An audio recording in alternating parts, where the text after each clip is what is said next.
l'idée que l'anthropologie est un carrefour, que c'est une synthèse, c'est une idée qui était au fondement de l'anthropologie américaine. Or, à Bryn Mawr, à ce moment-là, à cette époque-là, euh, c'était l'un des lieux où tu pouvais avoir accès euh, à l'anthropologie dans tout son développement historique. Parce que Frédéric de Laguna, donc, qui avait fondé le département d'anthropologie, avait étudié avec Boas, avait étudié, était la compagne de classe de Kroeber, Alfred Kroeber, était l'ami de Margaret Mead et de Ruth Benedict. Donc, tous les grands noms de l'anthropologie défilaient à Bryn Mawr, soit en personne, soit par personne interposée avec leurs étudiants. Freddy était allé en France en 1921, 22, sous le conseillé par Boas, qui voulait qu'elle aille étudier les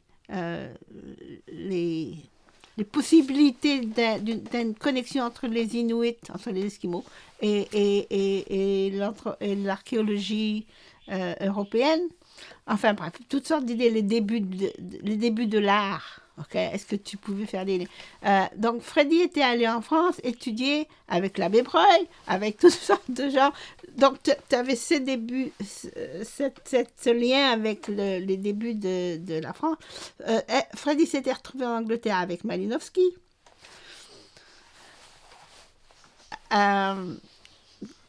Et elle avait assisté au début de l'archéologie arctique avec attends, Radcliffe Brown, non, qu'est-ce qu'elle avait? Ça va me revenir. En tout cas, elle avait accès au début de l'archéologie, mais elle avait 20 ans. Okay? Mais moi, j'arrive 40 ans plus tard, mais c'est encore vivant pour elle. Donc, l'histoire de l'anthropologie, on avait eu un cours là-dessus à Montréal, c'était donné par Balixi. Il avait utilisé Lowy, l'histoire de l'anthropologie. C'était facile à suivre, mais avec Freddy, c'était une histoire vivante. Et Freddy avait gardé cette idée de l'anthropologie comme synthèse des connaissances humaines. On n'avait pas le choix, il fallait suivre. Et ça colorait non seulement son enseignement, mais aussi, quand on s'est retrouvés, elle et moi, sur le terrain, la façon dont elle travaillait, tout son travail d'ethnographe. Donc, tu ne pouvais pas aborder une société en regardant simplement sa langue, ou simplement son écologie, ou simplement ses systèmes de parenté. Il fallait chaque fois retrouver le contexte. Et ça donne encore des résultats spectaculaires. C'est un travail de chien, par exemple. Parce que tu arrives quelque part, tu fais tu travailles les restes archéologiques, tu travailles la langue, tu travailles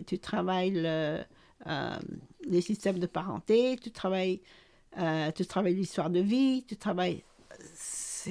Et avec ça, avec la précision qu'on recherchait au début de l'anthropologie, quand on voulait en faire une science. Donc, quand tu prenais des notes de terrain, tes notes de terrain, là, il fallait qu'elles soient non seulement rédigées sur le champ, on n'avait pas nécessairement d'outils pour enregistrer le terrain. Il fallait de l'électricité, c'était pas évident. Il y avait pas tous les outils qu'on a aujourd'hui. Tu pouvais pas prendre des photos comme ça, tu pouvais pas prendre un enregistrement entièrement de batterie. On n'avait pas ça. Donc, et c'est pour ça qu'elle m'avait demandé d'aller avec elle, c'est parce qu'elle avait besoin de quelqu'un qui puisse prendre à la volée tout ce qui se passait autour. Et non seulement tu enregistrais les réponses, mais tu enregistrais les questions. Et qui avait posé la question? S'il y avait un chien qui aboyait dans la pièce, tu enregistrais le chien. Il fallait que les notes de terrain, telles qu'enseignées par Freddy, c'était précis, c'était de la science. Moi, maintenant, quand j'apprends ça à mes étudiants, ça rechigne. Pourquoi est-ce qu'on a besoin de tout ça? On apprend quelque chose, on l'écrit le soir. Ben non. Il fallait que ça soit fait. Donc, j'ai passé, je suis arrivée à Bryn-Mawr en janvier. On a fait une première session. À la fin de la session, elle m'avait demandé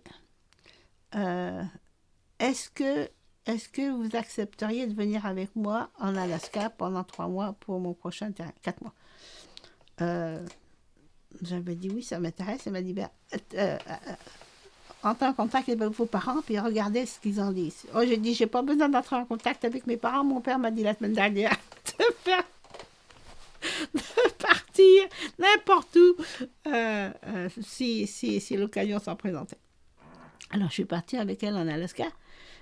Parce que sa partenaire habituelle, Kitty McLennan, Catherine McLennan, avait des problèmes de santé et ne pouvait pas suivre. Alors j'étais partie avec elle. J'avais appris à conduire avec Freddy. On est arrivé en Alaska et c'est là qu'elle a mis en place son régime de prise de notes et d'ethnographe. Mais elle a été... Elle m'a dit que en tant qu'ethnographe, j'avais déjà un bagage. Alors là, je peux revenir en arrière. C'est parce que pour moi, l'ethnographie, c'était une vieille compagne. J'avais fait mon premier terrain, si on peut dire, à Gardaïac quand j'avais 17 ans. Et ça avait été un éblouissement de pouvoir mettre sur le papier, de pouvoir traduire sur le papier, en dessin, un mode de vie, une façon d'être qui soit suffisamment transparente pour laisser apparaître l'autre. Okay? C'est parce que tu peux écrire et puis tu parles de toi. Ou tu peux écrire, mais à travers ce que tu dis, mais tu peux écrire à propos de l'autre, ou bien tu peux écrire à propos de toi étant transformé par là où tu es. C'est 3 façons différentes. Or, après l'expérience de Sarah, l'arrivée à Montréal, etc., déjà de rentrer dans la société québécoise, ça avait demandé un certain travail. Et puis, est venue l'occasion pour moi à Montréal, on était encore en 3e année, de partir dans le Nord. Moi, le Nord, je l'attendais depuis longtemps, depuis le temps où je faisais où je lisais Paul-Émile Victor dans le petit village des Alpes. Donc, j'étais prête. Et c'est passé comme ça. Balixi est arrivé dans la classe. Hassan Balixi était en train d'enseigner son cours d'histoire. Et Bernard Saladin est arrivé à ce moment-là. Je ne sais pas s'il était déjà d'Anglure ou pas. Bon, enfin, bref, il est arrivé et on était 55 dans la classe et il a annoncé qu'il partait dans le Nord, qu'il avait besoin de 3 assistants ou plus. Est-ce qu'il y a des étudiants qui aimeraient partir? Et à ma stupéfaction, seulement 3 personnes, dont moi, ont levé la main. Sur 55, je me dis, c'est pas possible, tout le monde va, tout le monde... Hein? Non, 3, on était 3. On était début janvier, février, mars, avril. Les 3 volontaires se sont immédiatement inscrits à un cours de linguistique avec Gilles Lefebvre, que j'aimais beaucoup. Il avait une façon d'enseigner qui était bien personnelle. Pendant 3 mois, j'ai écouté des bandes en Inuktitut. On n'avait pas de dictionnaire, on n'avait pas de magnétophone, on n'avait pas de texte, mais on répétait. Le Inuktitut te rentrait dans la tête, là, ce qui veut dire que plus tard, les Inuits me diront, Miaï, on ne comprend rien à ce que tu racontes, mais ton accent, il est excellent. Bon, et puis c'est ça, au début mai, là, on est partis chacun de notre côté. Moi, j'allais à Ivouivik. Louis-Jacques Doré allait à Coartac. Puis je me souviens plus du troisième, où est-ce qu'il est parti. Bon, on s'était préparé comme on avait pu. Sur le plan d'équipement, personne n'avait d'argent de toute façon. Je prends et puis moi, je parlais pas un mot d'anglais. Le français, oui. Baragouine, un peu d'arabe, oui. Tu peux répéter des longues phrases en Inuktitut, oui. Mais alors, il y avait... On a pris le train, ou moi j'ai pris le train jusqu'à Sudbury et de Sudbury à Timmins. Ça, c'est déjà un exercice assez particulier. Je me souviens quand je suis arrivée à Timmins, il y avait un petit hôtel là, il fallait que je passe la nuit là. Et puis le porteur arrive pour prendre tes bagages dans l'hôtel, et puis etc. Et puis tu ouvres la bouche, tu dis un mot de français, puis le gars laisse tomber les bagages. Voilà, là, francophone, là, t'es juste au-dessus des Indiens et encore. Alors, rien, on s'habitue. Le lendemain, j'arrive, je vais à l'aéroport, un petit avion qui t'emmène, puis on s'en va jusque-là. L'avion s'est arrêté à Suglou, qui n'est pas allé jusqu'à Ivouivik parce qu'il y avait pas les glaces. Les glaces avaient commencé à bouger. Donc, je me suis retrouvée à Suglou. À Suglou, il y avait une douzaine de Blancs. Il y avait tous les Inuits. Il y avait le père Verspik à la mission. On a atterri sur la glace.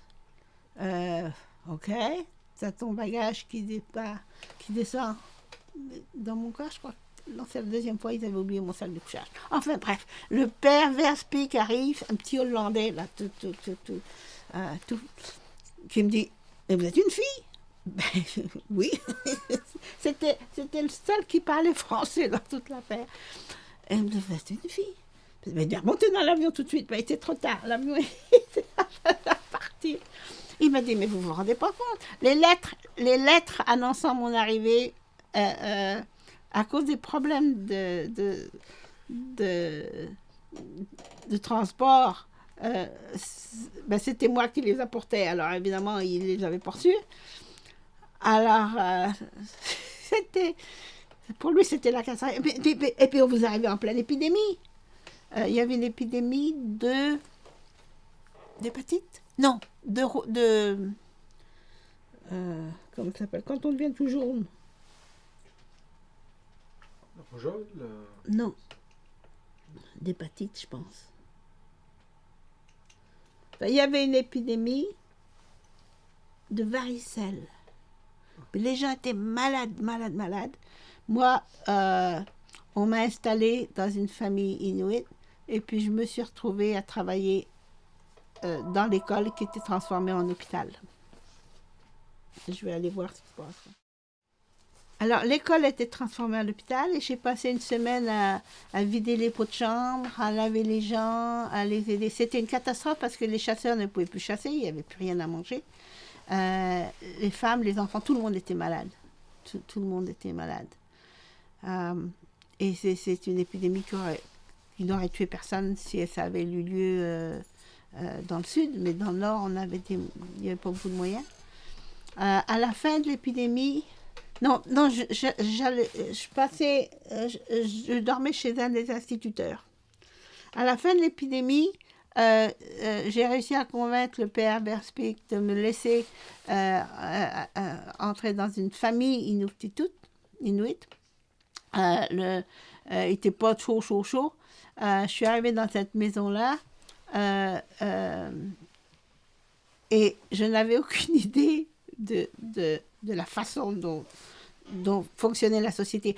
J'avais lu tout ce que je pouvais sur les Inuits, j'avais lu Balixi, j'avais lu tout. Mais non, dans les livres, et même aujourd'hui, on ne te dit pas comment les gens mangent, où est-ce qu'on dort, comment est-ce qu'on dort. Donc, et on était armés, donc il faisait jour tout le temps. J'ai mis mon sac sur le bas-flanc avec les autres, et puis j'ai attendu le dîner, qui n'est jamais venu. Bon, par contre, il y avait du thé en quantité industrielle. Là, j'ai vite appris. Quand c'était noir, c'était du thé. Quand c'était clair, c'était du café. Et puis de la bannique. Et puis, il n'y avait pas de toilette, il n'y avait rien du tout.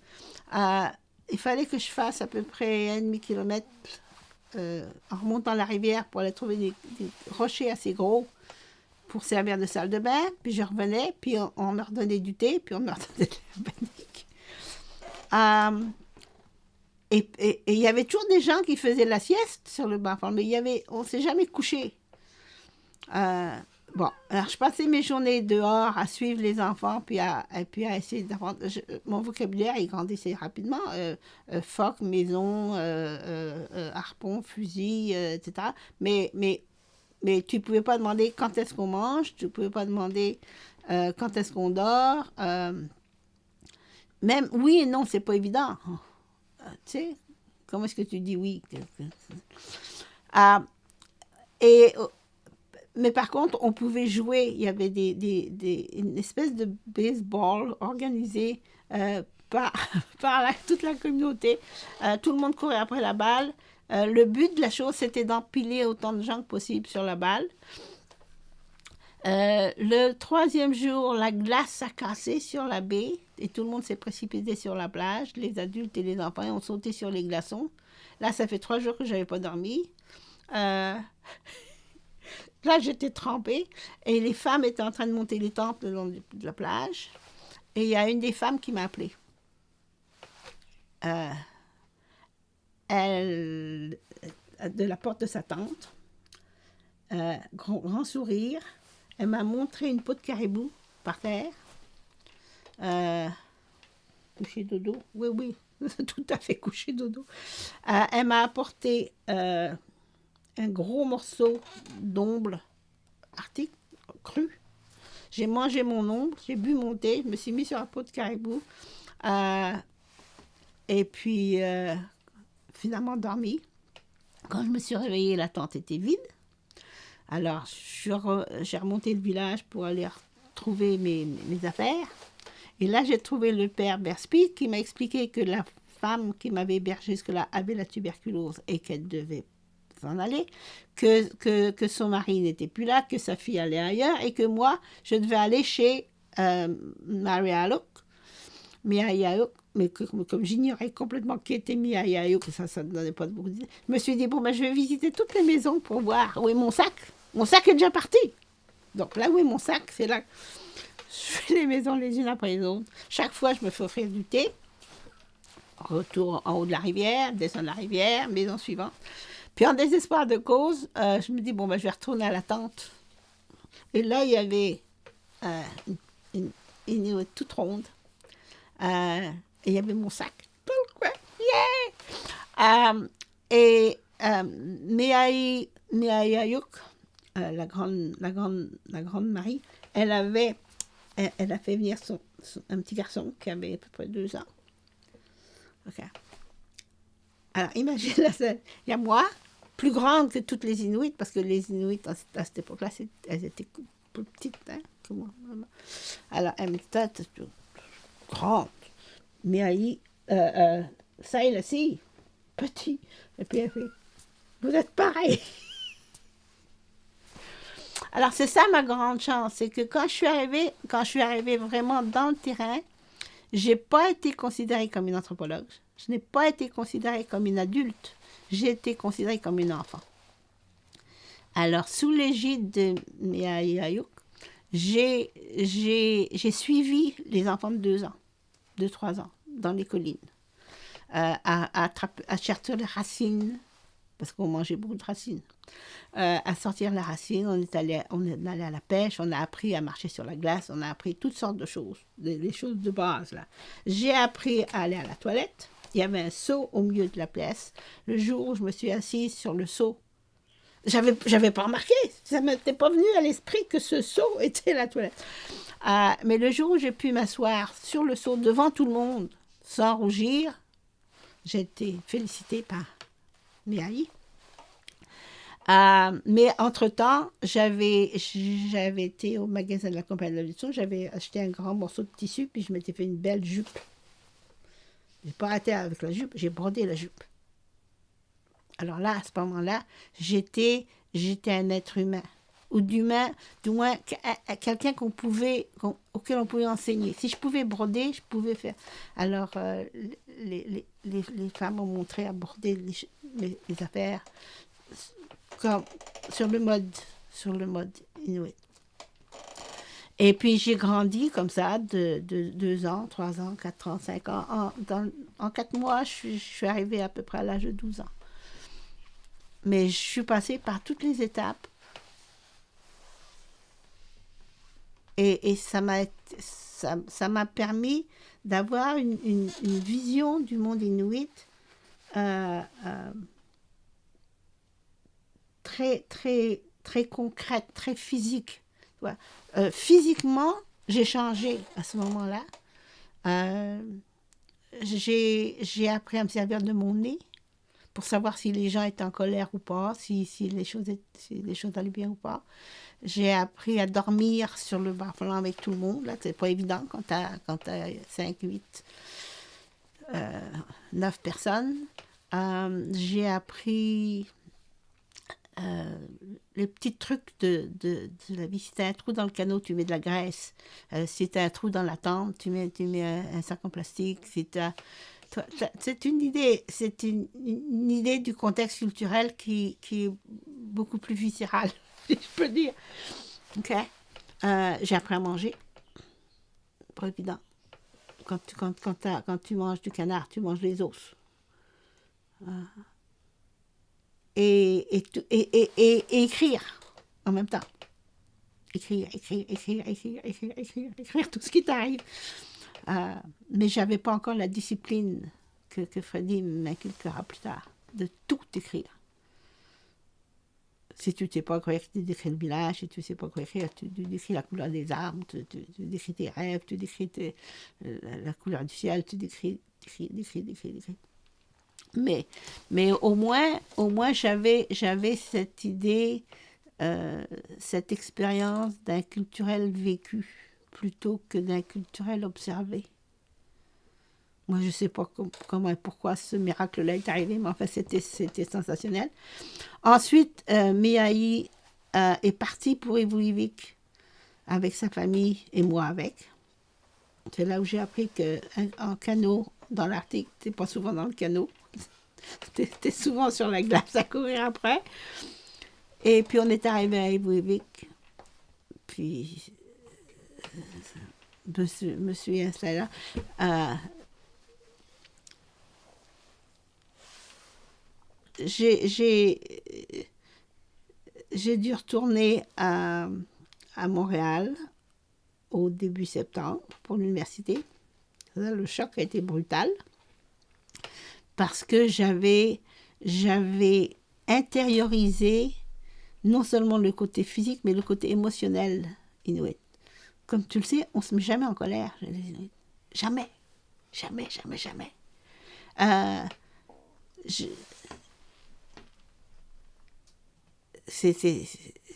Alors quand je me suis retrouvée en classe, je ne pouvais plus poser des questions, je ne pouvais plus te pousser en avant là. Le professeur parlait trop fort, les étudiants parlaient trop fort, tout le monde parlait trop fort. Et tout le monde sentait la boîte, la boîte en conserve. Parce que j'étais habituée aux poissons, tu sais. Mais tout le monde sentait le métal. C'était curieux dans l'autobus, là. Mais c'est ça, je suis passée à travers la quatrième année. Et puis, Bernard, Bernard, il s'est jamais montré à Ivry-Vite parce que, pour la même raison, il y avait des glaces qui flottaient tout le temps. J'ai passé j'ai passé tout mon été toute seule. Ben, pas toute seule, il y avait tout le monde autour de moi. Et puis, alors, il m'avait envoyé des lettres en disant concentre-toi sur les non-inuits, sur les techniques de chasse, sur les cycles animaux, où sont les baleines blanches, les phoques, etc., les différentes sortes de phoques. Puis, je ne pouvais pas faire ça, moi, parce que j'étais une femme. Tu sais, quand tu es socialisé dans des tâches particulières, dans des façons d'être particulières, j'avais intériorisé ce que c'était que d'être une petite fille, d'être arriver à l'adolescence, là, j'arrivais tout juste, où les filles te font des propositions pour leurs frères, où les femmes te font des propositions pour leur fils. Tu sais, et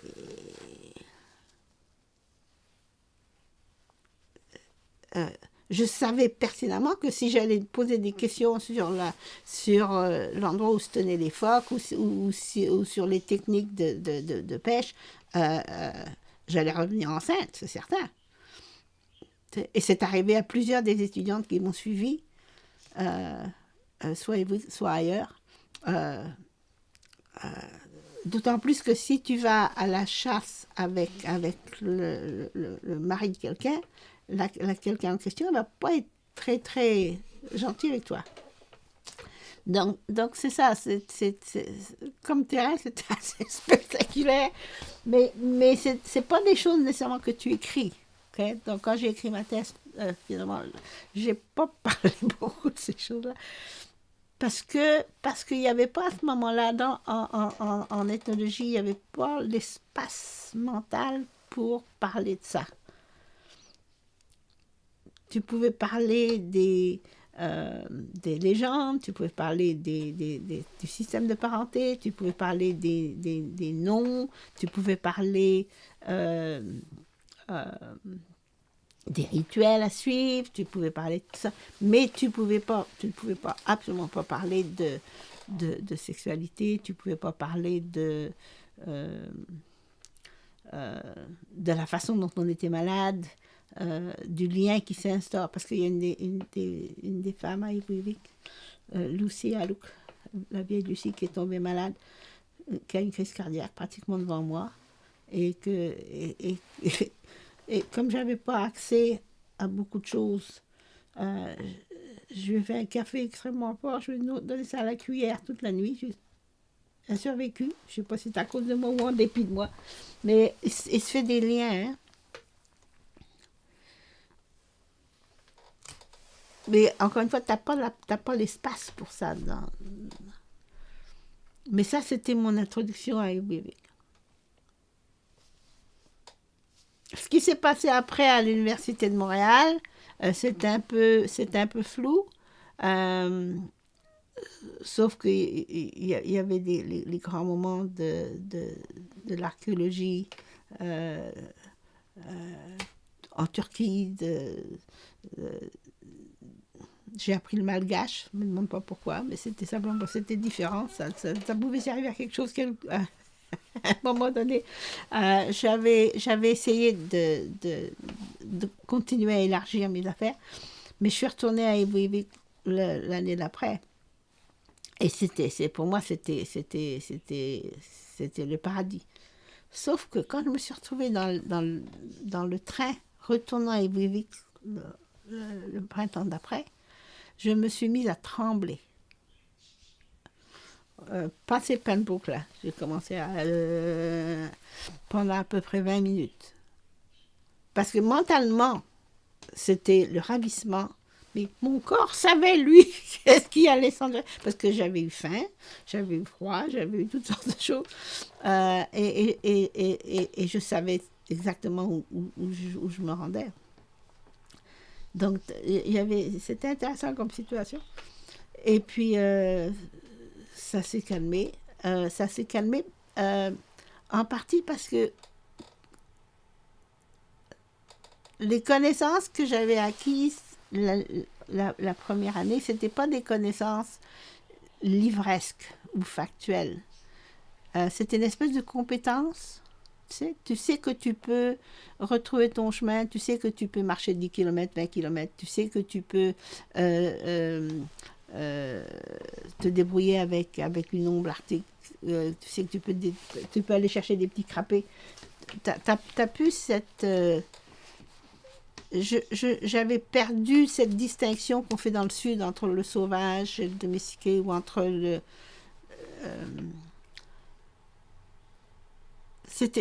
quand tu es chez toi, tu vois. Et tu n'as pas besoin d'en savoir beaucoup pour être chez toi, mais tu as besoin de le savoir physiquement. Alors, j'y suis retournée, et là je suis arrivée adolescente, donc, et j'ai continué le processus.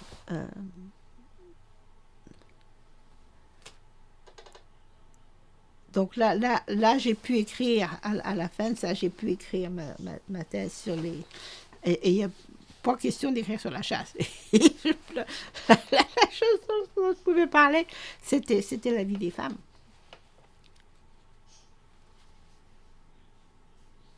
Et j'ai été admise à Bryn Mawr avant d'avoir fini ma thèse. J'ai été admise juste à cause de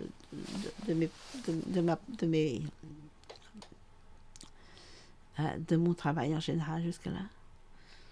Mais quand je suis partie, je suis retournée à Ivouivik en l'hiver suivant, pour 2 semaines, 3. C'était court, c'était pour les vacances de Noël, mais c'était parce que j'avais pas vu l'hiver. Et ça, j'avais besoin de voir ce qui se passait en hiver. Une autre chose qui s'est passée à Ivouivik, c'est que la deuxième année, c'était la dernière année où s'est faite la transhumance. Quand je suis arrivée à Ivouivik, on vivait encore de la chasse. Il n'y avait pas d'emploi autre que la chasse. Il y avait un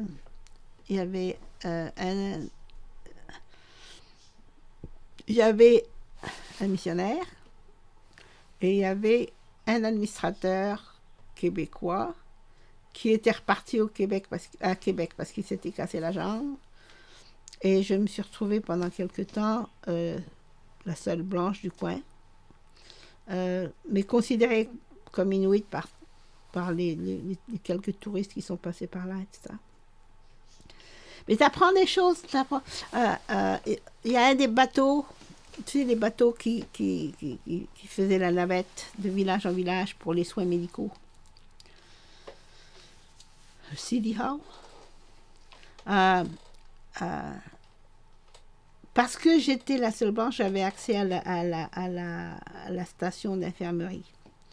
Donc j'avais accès à l'aspirine, à ces trucs-là. Et pendant un certain temps, j'ai habité là. Mais quand le bateau est arrivé, c'est à moi qu'on a voulu parler des femmes enceintes, des problèmes de santé, etc. Je me suis retrouvée de facto l'infirmière du coin. La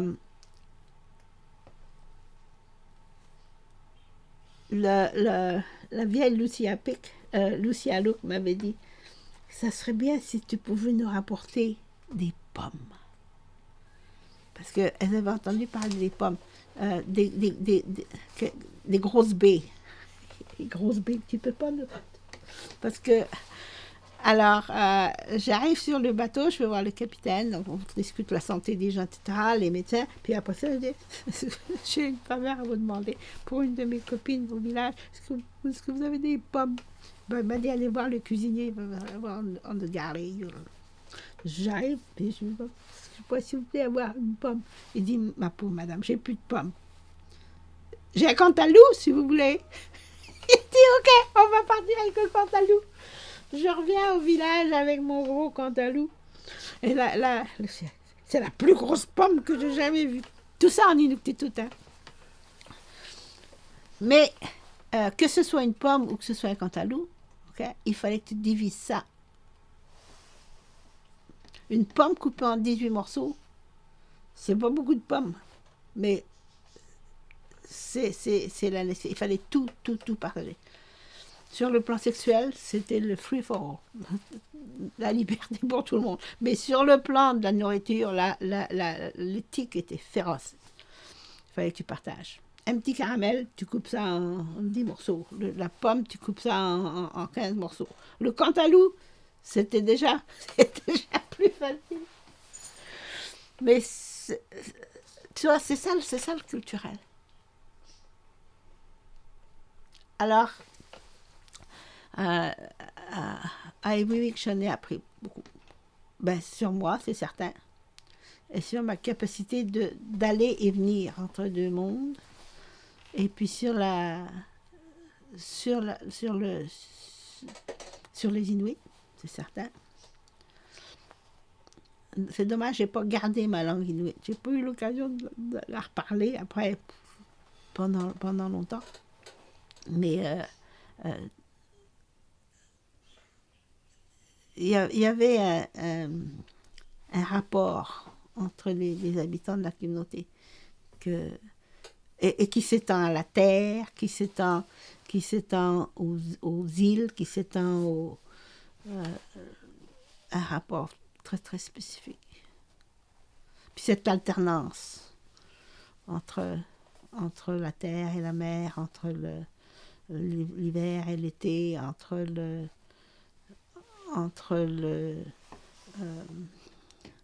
l'eau et la glace, entre le caribou et le phoque. C'est des choses mais c'est des choses viscérales, comme je disais tout à l'heure. Après ça, il faut que tu traduises ça en mots. Et là, on entend quelque chose de différent.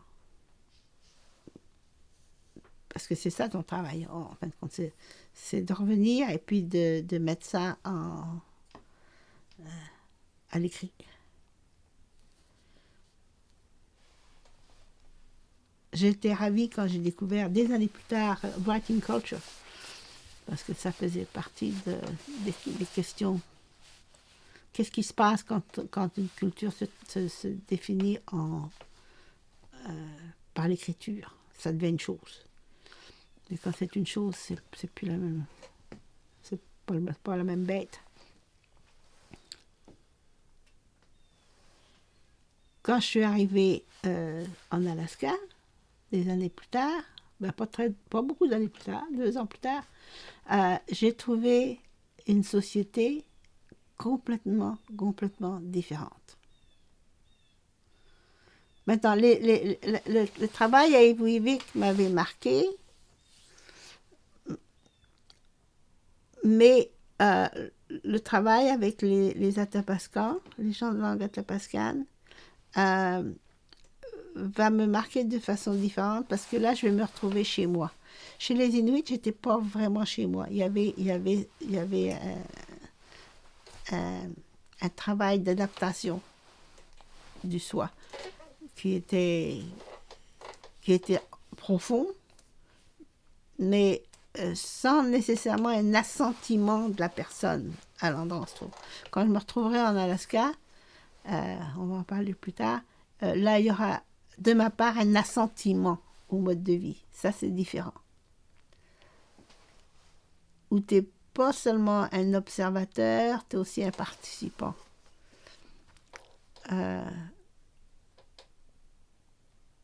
Il faut dire que j'étais plus vieille aussi, plus âgée.